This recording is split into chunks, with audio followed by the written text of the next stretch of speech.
ఇరిమెల్ల దేవుని దయలో దేవుని కృపలు మనల్ని కాచి కాపాడిన దేవుని స్తుతించి నిద్రపోయే ముందు ఈ వాక్య ధ్యానం చేసుకుని పడుకోండి.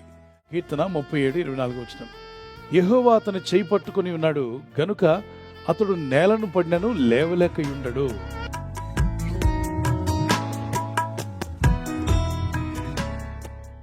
దేవుడు గనక మన చేయి పట్టుకుంటే ఒకవేళ ఏదైనా పరిస్థితుల్లో పడిపోయినా లేవలేని పరిస్థితి మాత్రం ఉండదు. పడిపోయిన నిన్ను లేవనెత్తే గొప్ప దేవుడైనా. అందుకే దేవుని చేయి విడవకండి. దేవుని చేయి పట్టుకుని నడవడం నేర్చుకోండి. ఈ లోకంలో ఎవరు చేయి పట్టుకుని మీరు నడిచినా ఆపదలు, సమస్యలు, శోధనలు వచ్చినప్పుడు అలాంటి వారు కూడా చేయి విడిచే అవకాశం ఉంది. కానీ నీ చేయి విడవక నడిపించే ఒక ఆయన ఉన్నాడు. ఆయన సృష్టికర్త అనే దేవుడు. ఆయన నీ చేయి విడవడు, ఎడబాయుడు. దావీదుకు ఒక ఆప్షన్ ఇచ్చాడు దేవుడు. నీవు నరుల చేతిలో పడాలనుకుంటున్నావా, యెహోవా చేతిలో పడాలనుకుంటున్నావా? నువ్వు కోరుకోవాలి.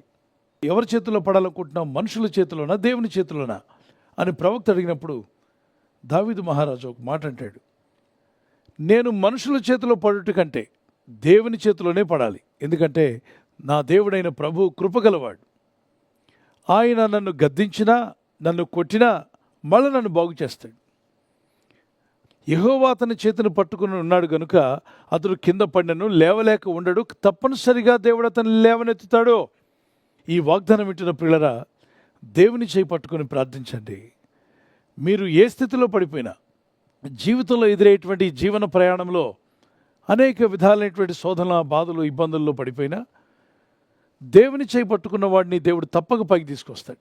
కొందరు అంటూ ఉంటారు, వాళ్ళ పని అయిపోయింది, వారు బిజినెస్లో పడిపోయారు, పలానా దాంట్లో ఫెయిల్ అయిపోయారు, ఇక జీవితంలో పైకి రాలేరు, వారు సమస్యలో చిక్కుకున్నారు, ఇక వారు బ్రతుకులో బయటపడలేరు.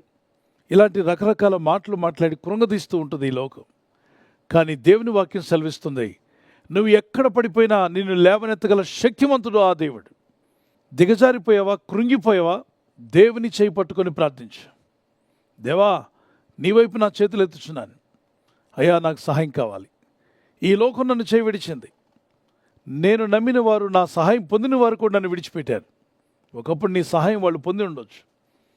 నువ్వు వారందరినీ చేపట్టుకుని పైకి తీసుకొచ్చావు. కానీ వారే ఇప్పుడు నీ చేయి విడిచిపెట్టారు.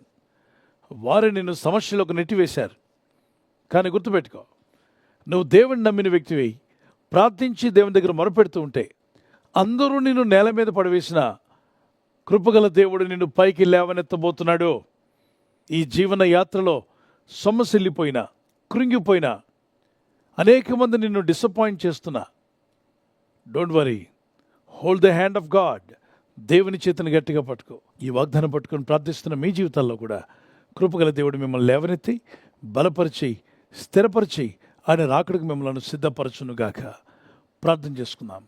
పరిశుద్ధమైన మా ప్రియ తండ్రి, ఎందరో జీవితాల్లో ఎన్నో నష్టాలు కలిగిన, ఎన్ని బాధలు వచ్చిన పాత నిబంధనలో, క్రొత్త నిబంధన భక్తులు వారిని ఎదుకొచ్చి పశ్చాత్తాపడి కన్నీళ్లు కాచి ప్రార్థించినప్పుడు, వారి తప్పిదాలు ఒప్పుకొని మారుమర్చి పొందినప్పుడు ప్రభువా, మీరు వారిని క్షమించారు, మన్నించారు, వారిని బాగు చేశారు. ఈరోజు ప్రార్థిస్తున్న నా సహోదరుని కూడా వీరి పాపాలు క్షమించి, వీరి పొరపాట్లు మన్నించి, వీరు ఏ స్థితిలో పడిపోయినా అక్కడి నుండి లేవనెత్తమని అడుగుచున్నాను. ఈ ప్రజలు లేవనెత్తబడుదురుగాక. అనుదినము నీ కృపను, నీ దయను తలంచుకుంటూ నిన్ను స్తుతిస్తూ జీవించే కృపను మాకు దయచేయండి. మీ రెక్కల చోటున మమ్మల్ని కాచి కాపాడారు, ఇక ముందు కూడా మమ్మల్ని కాపాడబోతున్నారు. ఈ రాత్రి నెమ్మదితో పండుకొని సురక్షితంగా కాపాడబడినట్లుగా నీ అగ్ని కంచి వేసి మమ్మల్ని కాపాడండి. మీ చిత్తములో కొనసాగే కృప అందరికీ దయచేయమని యేసుక్రీస్తు ప్రశస్త నామములో వీరందరికీ చక్కని నిద్ర దయచేసి తెల్లవారు లేచి కృపను మాకిమ్మని క్రీస్తు నామములో అడిగి వేడుకుంటున్నామా పరలోకపు తండ్రి, ఆమేన్. God bless you. ఈ వాగ్దానం మీతోనే కాకుండా అనేకులకు షేర్ చేయడం మర్చిపోవద్దు.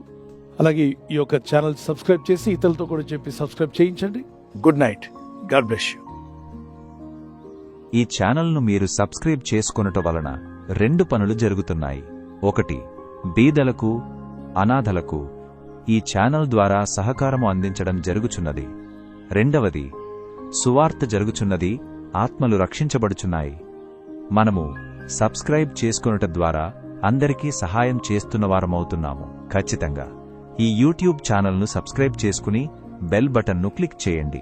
మీకు వెంటనే మెసేజెస్ పంపబడతాయి.